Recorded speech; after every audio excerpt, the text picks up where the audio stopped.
Robot सास।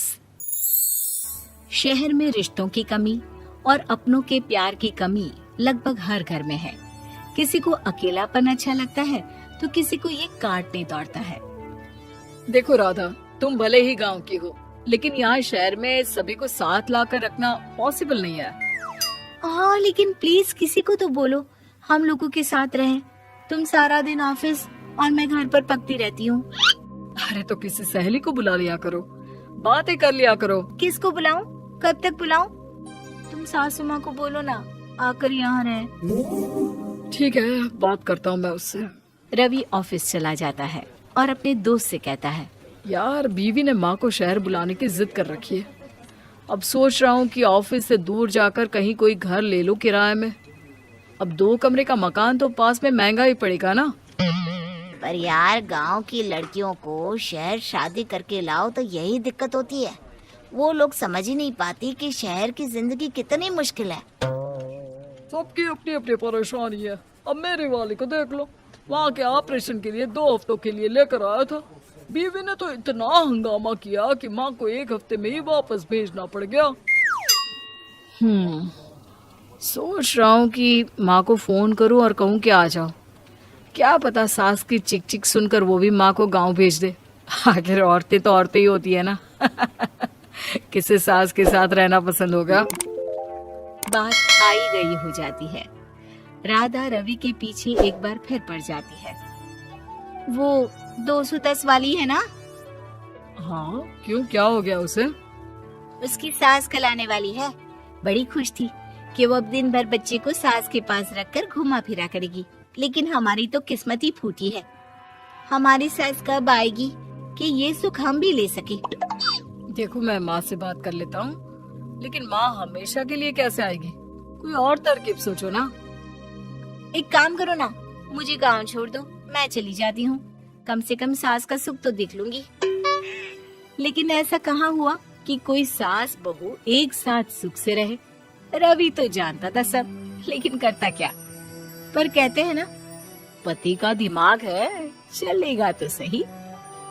एक idea आया है।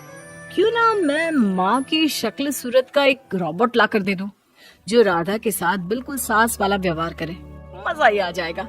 न माँ को लाने की झंझट, न सास बहू की किचकिच। रात को स्विच ऑफ करके अलमारी में पैक। बस फिर क्या था। अगले दिन जैसे ही घर की घंटी बजती है और राधा दरवाजा खोलती है, साथ में खड़ा होता है रवि और साथ में होती है रवि की माँ यानी कि राधा की सास। माँ जी, मुझे तो मेरी आंख पर विश्वास नहीं हो रहा। कितना अच्छा सरप्राइज है। हाँ, आइए माँ, आइए। मुझे भी अच्छा लग रहा है।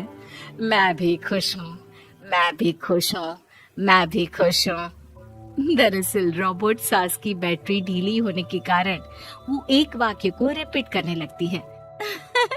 माँ जी इतनी खुश है कि बार बार दोहराए जा रही हैं कि खुश है, खुश है। मैं अभी पानी लाती हूँ। राधा पानी लाने जाती है कि पीछे से रवि सास की बैटरी टाइट कर देता है और ऑर्डर का प्रोग्रामिंग ऑन कर देता है। पानी लाओ, चाय लाओ, खाना लाओ, मेरे बाल झाड़ो, मेरे कपड़े धो, मेरी चप्पल कहाँ है, लेकर आओ। अरे ठीक है माँ जी, सब ला रही हूँ। मैं जानती हूँ रवि आपको प्रोग्रामिंग करके लाए ना कि आप मुझे तंग कर दे और मैं आपको जाने को बोल दूं। नहीं माँ जी, इस बार मैंने भी कमर कस रखी है। अरे प्रोग्रामिंग कैसी लैंग्वेज यूज कर रही हो? माँ का रोबोट थोड़ी ना है जो मैं प्रोग्रामिंग करूँगा। अरे मजाक कर रही हूँ। माँ तो माँ होती है, मैं जानती हूँ। राधा सास के साथ खुश रहती है। वो उनके साथ बातें करती, घूमने जाती और आसपास के लोगों से मिलवाती। लेकिन एक दिन, अरे कभी तुम लोगों को लड़के नहीं देखा। इतनी तो तू मैं माँ बेटी में भी हो जाती है, लेकिन तेरी सास तो बिल्कुल ताना नहीं देती। हाँ ये तो है, ताना तो नहीं देती लेकिन ऑर्डर बड़े बड़े देती हैं। अरे ना मानना, 2-4 ऑर्डर अपने आप ठीक हो जाएंगी। तभी देखेगा असली रंग। कौन सा तेरे बुलाने पर आई है, बेटे के बोलने पर आई होगी बुढ़िया। बात तो सही है, लेकिन यार कोई बात नहीं ना, सास लड़ाई करे भी तो कोई परेशानी नहीं है। कितना ख्याल भी तो रखती है। ये तो है, लेकिन तेरी सास तो बिल्कुल नहीं लड़ती, ये कैसे? खैर मुझे क्या।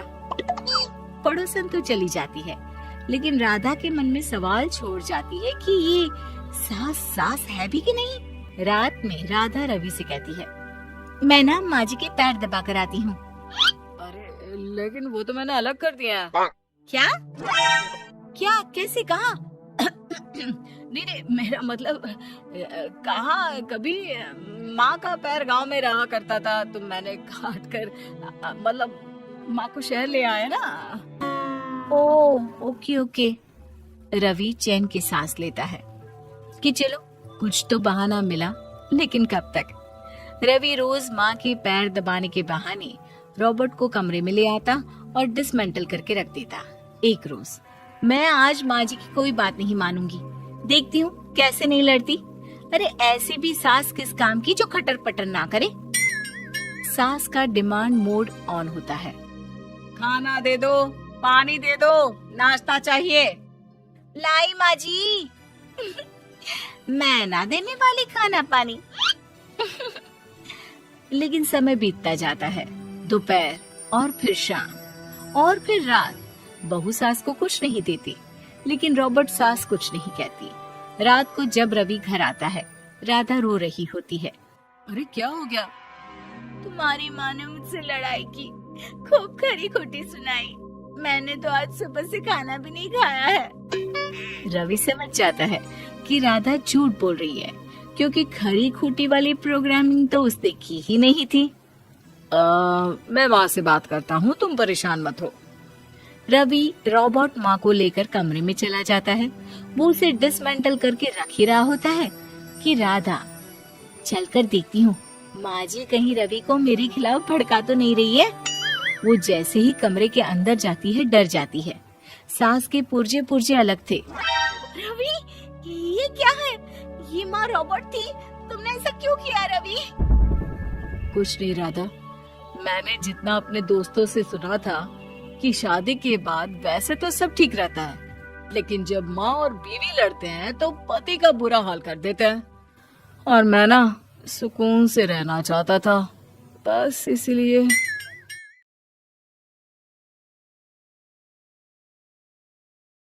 वकील बहू जनक पेशे से एक बहुत अच्छी वकील थी, लेकिन कहते हैं ना, बहू कितनी भी बड़ी तोप क्यों ना हो, सास के सामने तो भीगी बिल्ली ही होती है। अरे जनक, क्या बात है, आज रोटी नहीं मिली अभी तक। ये तेरा कोर्ट नहीं है जो आज फैसला ना हुआ तो कल की तारीख मिल जाए। रोटी तो रोज वक्त में चाहिए। हाँ माँ जी, रोटी तो कब की बन गई, मैंने आपको कहा तो खाना खाने के लिए, आपने शायद सुना नहीं होगा। ओहो, जज नहीं हूं मैं तेरे कोर्ट की, सास हूं सास। कोई दलील फालतू की मत देना यहाँ। बहुत जानती हूं मैं इन वकीलों को, अपनी बात ऊपर रखने के लिए झूठ बोलने में जरा भी नहीं सोचते। तभी वहां जनक के ससुर आ जाते हैं। अरे भाग्यवान, क्यों बेचारी के काम को कोसती रहती है हमेशा। मैं भी तो था वहां जब ये आई थी तुझे रोटी खाने को बुलाने के लिए। सास को तो अब गुस्सा आ जाता है कि कैसे किसी ने बहू की साइड ले ली। अरे वाह जी वाह, वो तो मैं जानती थी कि कोई ना कोई गवाह तो ये पेश कर ही देगी। पर मैं तो अब सीधा खाना खाकर सोने जाऊंगी। मुझे आदत नहीं है किसी से बहसा बहसी करने की। पता नहीं कैसे ये वकील इतना दिमाग लगाकर खुद तो झूठ बोलते ही हैं, साथ में झूठे गवाह भी ले आते हैं। जनक को सास के ताने सुनने की अब आदत सी पड़ जाती है। एक दिन जनक वकील की ड्रेस पर काला कोट पहनकर कोर्ट के लिए निकल ही रही होती है कि अरे कहाँ चली काला कौवा बनकर? टोक दिया ना, अब कोर्ट तो वकील वाली ड्रेस पहनकर ही जाऊंगी ना। वाह भाई वाह, दामिनी तो मैंने भी देखी है। सन्नी पाजी ने ऐसा ही कोट पहना था और कहा था कि तारीख पर तारीख, तारीख पर तारीख। मतलब कि कोई बात करनी है तो बोलिए, वरना वक्त नहीं है मेरे पास खराब करने के लिए। अरे पता नहीं तुझ में क्या देखा मेरे बेटे ने, सारा दिन वकीलों वाली बहस करती है, भोली भाली सास के साथ।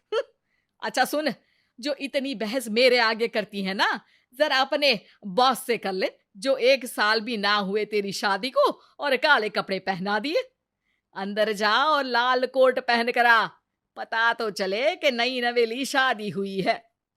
अरे माँ जी, कोर्ट में मेरा बॉस क्या करेगा? ये तो पूरे देश की ड्रेस है वकीलों के लिए। लेकिन सास तो ठहरी सास। अच्छा, तो कोई जरूरत नहीं है 2-4 साल कोर्ट जाने की। शादी थोड़ी पुरानी हो जाए तब इजाजत दे दूंगी मैं तुझे काले कपड़े पहनने की। अब क्या था, मन मारकर जनक को लाल रंग का कोट पहनकर कोर्ट जाना पड़ता है। उसके जाने के बाद आहा, बढ़िया, ये पूरे देश की ड्रेस की बात करने वाली। अरे पहना दिया ना लाल कोट। अब सास आए दिन या तो जनक को उसके काम का ताना देती या फिर उसका काम छुड़वा देने की धमकी। तंग आकर एक दिन जनक पति से कहती है, मैं सोच रही हूँ कि कोर्ट जाना बंद ही कर दूं। अरे क्यों यार, इतना अच्छा करियर है, क्यों छोड़ने की सोच रही हो? अरे लाल रंग का कोट पहनकर जाना पड़ता है। हर बात पर सास ताना देती है कि वकील तेज होते हैं, सवाल जवाब करते हैं, झूठी दलीलें देते हैं। अरे तो ठीक है ना, वो जो कहती है अपनी समझ से कहती है, लेकिन तुमको तो पता है ना कि सच्चाई क्या है। जनक को पति की बात से हौसला मिलता है कि तभी घर पर कुछ लोग आ जाते हैं। अरे आइए पंच साहब, कैसे आना हुआ? अरे भाई साहब, सुना है कि आपकी बहू वकील है। तभी वहां सास आ जाती है। हाँ है तो, लेकिन क्या हुआ, फिर कहीं बहस कराई क्या? अरे हम तो खुद दुखी है उसके व्यवहार से। अरे भाभी जी, आपको तो पूरा मोहल्ला जानता है कि आप कितना बोलती है। फिर हम यहाँ बहू रानी की कोई शिकायत नहीं, बल्कि अपनी परेशानी लेकर आए हैं। ससुर जी खुश हो जाते हैं। हाँ हाँ, मैं अभी बहू को बुलाता हूँ। जनक वहां आती है, सबको नमस्ते करके बैठ जाती है। बहू रानी, हमारे गांव में बड़ी मुसीबत आ गई है। अब तो पूरे गांव की जिम्मेदारी मानो तुम्हारे कंधों पर है। अरे ना ना, इससे तो घर की जिम्मेदारी पूरी नहीं होती, ये गांव की जिम्मेदारी क्या लेगी? भाभी जी, आप चुप हो जाओ, यहाँ पढ़े लिखे लोगों की बात हो रही है। आप जाओ, जरा रसोई से सबके लिए चाय लेकर आओ। मैं कॉफी लूंगी। हाँ हाँ, वकील साहिबा के लिए कॉफी। सास सर पैर सब पटक कर वहां से निकल जाती है। बहू, गांव में पानी नहीं आ रहा है, पड़ोसी राज्य ने हमारा पानी रोक रखा है। इसका मामला तो बड़े कोर्ट में चलेगा पंच जी, लेकिन ऐसा क्यों? वो राज्य हम लोगों से पानी के पैसे मांग रहा है। अब आधे गांव में पानी की सप्लाई खत्म हो गई है बहू रानी। अच्छा पंच साहब, बात गांव की है तो मैं जरूर केस लड़ूंगी। यहाँ एक बार फिर सास की एंट्री हो जाती है। अरे वाह जी वाह, ये काम करवा लो आप हमारी बहू से, बहुत अच्छा करती है। मैं हूँ सीधी सादी सास, इस लड़की ने कैसे लड़ लड़ कर मुझे साइड कर रखा है, ये तो अब आपको पता चल ही जाएगा। अरे भाभी जी, आपकी आवाज तो पूरे गांव को सुनाई पड़ती है जब आप बहू रानी को सुंदर वचन सुना रही होती हैं। अरे वकील बहू मिली है, फक्र करो फक्र। हाँ जी हाँ, सारी फकर तो हम लोग ही करें। खैर, अब जो केस लड़ेगी और पानी गांव में आ जाता है तो पंच साहब लिख कर देना होगा कि हैंड पाइप में सबसे पहले मेरी बाल्टी और घड़ा भरेगा। अरे फिर तो हम बहू रानी के नाम पर घर पर ही सप्लाई दे देंगे, लेकिन ये इतना आसान नहीं है। बहू, गांव के पास अभी वकील करने की भी पैसे नहीं है तो। अरे पंच साहब, ये मेरे गांव का मामला है, मैं आपसे एक भी पैसा नहीं लूंगी। सास को बहू की बात पर गुस्सा आ जाता है, लेकिन सबके जाने के बाद जनक मन लगाकर गांव की परेशानियों को दूर करने में लग जाती है और वो दिन भी आता है कि जनक केस जीत जाती है। अरे आज तो प्लम्बर आकर घर तक पाइप लगा गया है, खुश हो जाओ, मेरे कारण तुम लोगों को घर के अंदर ही पानी मिल जाएगा। हमारे चैनल कुमार कहानी वाला पर लेटेस्ट वीडियो पाने के लिए अभी वीडियो को लाइक करें, चैनल को सब्सक्राइब करें और हमारे नोटिफिकेशन पाने के लिए बेल आइकन को ऑन करें।